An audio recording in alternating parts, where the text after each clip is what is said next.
Do you want to hear a joke? What do you get when you cross true international pressure with Batakathcare, the current Democratic president of the United States of America?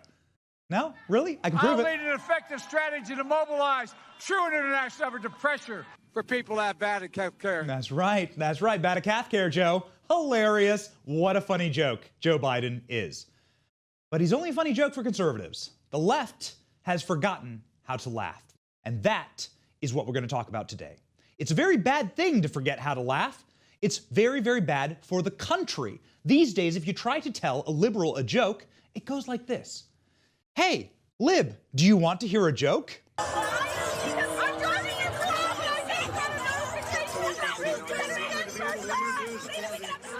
Okay, all right, okay, got it. Sorry, I'm sorry. Every single joke made about the left will be met with the same shrill response. That's not funny.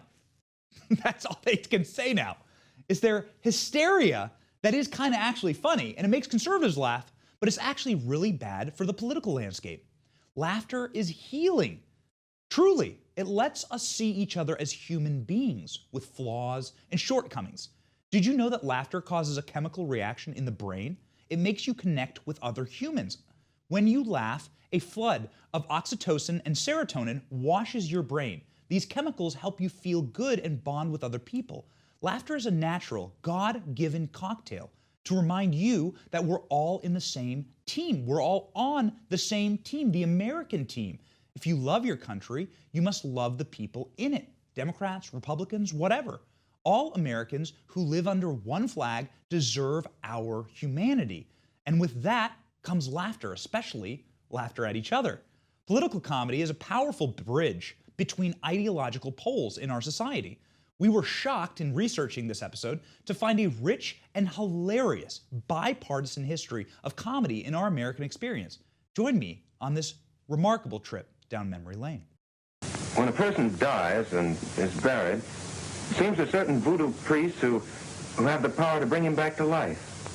Horrible. It's worse than horrible because a zombie has no will of his own. You see them sometimes walking around blindly with dead eyes, following orders, not knowing what they do, not caring.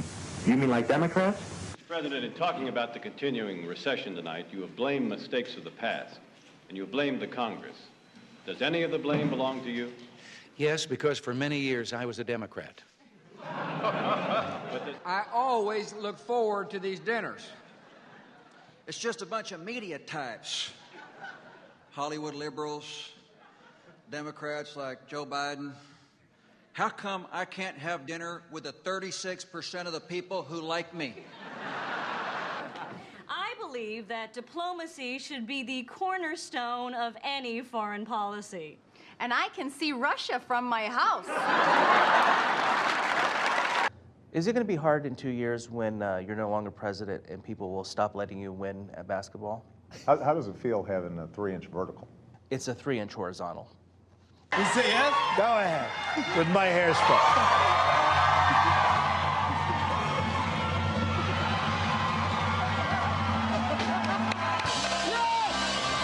What do we call people that go willy-nilly through life just doing things because it feels good? Democrats.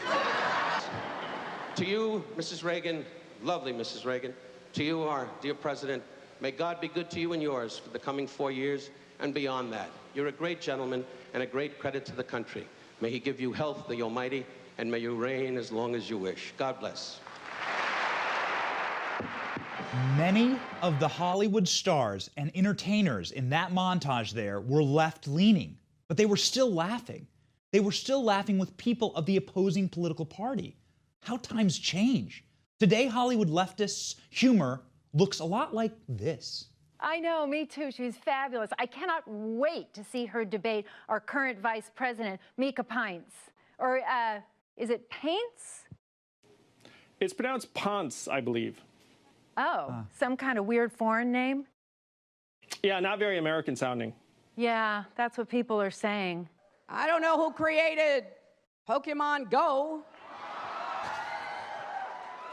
but I'm trying to figure out how we get them to have Pokemon go to the polls. If you had to be stuck in an elevator with either President Trump, Mike Pence, or Jeff Sessions, who would it be? Does one of us have to come out alive? What happened to these people? That's actually a quote that Kamala Harris says. Does one of us have to come out alive? I mean, it's ghoulish. You know, what happened to them is actually very easy to diagnose. At the root of all humor is truth. Jokes about a priest, a minister, and a rabbi are funny because there's a nugget of truth in them. When your truth is relative, non-existent, you have no stomach for humor. The modern left has embraced moral relativism. Therefore, they have no truth. If you have no truth, then there's nothing left to laugh at. Or even worse, you're scared to laugh because you're worried you may offend someone else's truth. It's insane. And this is why the left often says speech is violence, silence is violence, everything is offensive. A chicken crossing the road? You can't tell that joke, okay? It's offensive to the Riley family. They're chicken farmers. Knock-knock jokes? That's offensive to people who are so poor they don't have doors on their houses. A juvenile fart joke? The bedrock of American comedy? That's offensive to California Democratic congressmen who have affairs with Chinese spies and poop in their pants on national TV. Taxpayer dollars to ask the Ukrainians to help them cheat an election. Sorry, Eric. I know, we're so sorry to offend you. We apologize. Warning label. Stop laughing, okay? Stop laughing at that stuff. It's not funny. Remember, it's not funny, especially to the left. And they want you to know it. Article after article written these days about post-comedy.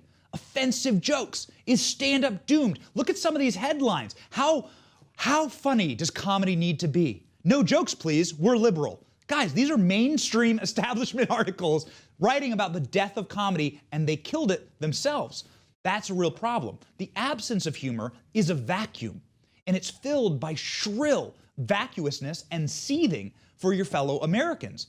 Polls actually show this. Data shows this. In a recent poll, Democrats listed the biggest worry in their lives was Trump supporters. Perhaps that's because Trump supporters are still actually funny. And they voted for a guy that's truly hilarious. Love him or hate him, Donald Trump was the funniest president of my lifetime. Do you need proof? He didn't know what hit him. He's going, oh, get me off of this stage. Get me off. Get me off of this stage. I just feel like a young man. I'm so young. I can't believe it. I'm the youngest person. I am a young, vibrant man. I look at Joe. I don't know about him. I don't know. Too old. I don't like mosquitoes. I don't like those mosquitoes. I never did.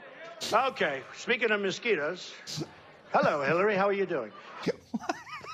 Humor? Okay, guys, it's funny. It's empirically funny, all right? Humor is perhaps Trump's most powerful weapon against the left and the ruling class. The ruling class hates being ridiculed. They hate it more than anything. From the very first episode of this show, here on the Benny Report, we have always stressed the importance of humor and ridicule.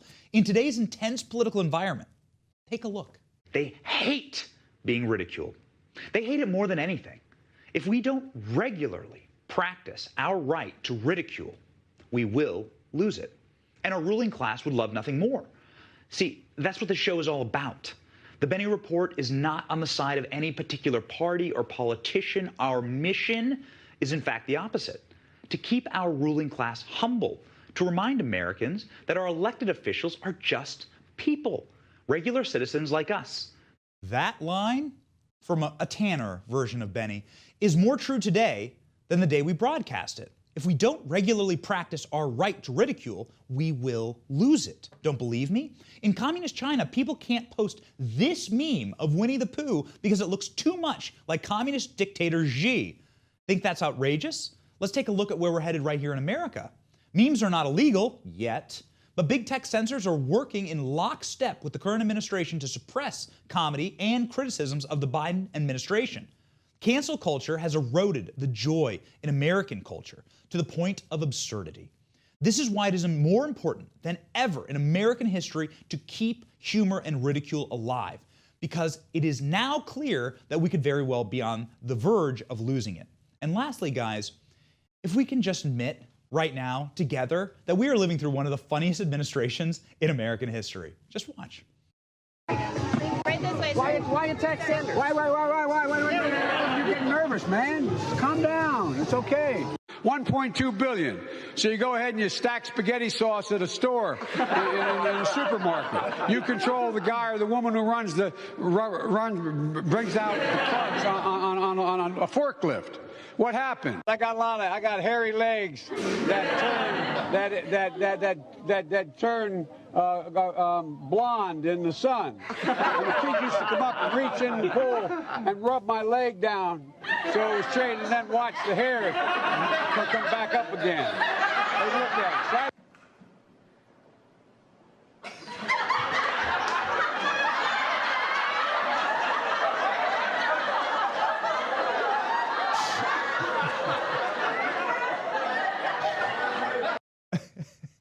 Guys, if you don't laugh, if you don't laugh, you may cry. Use your God-given right to laugh. It's healthy. It's good for you. It's good for our country. Laugh at politicians. Laugh at me. I deserve it more than most. But keep laughing. A good-humored, happy, united people do not break. So stay funny, America.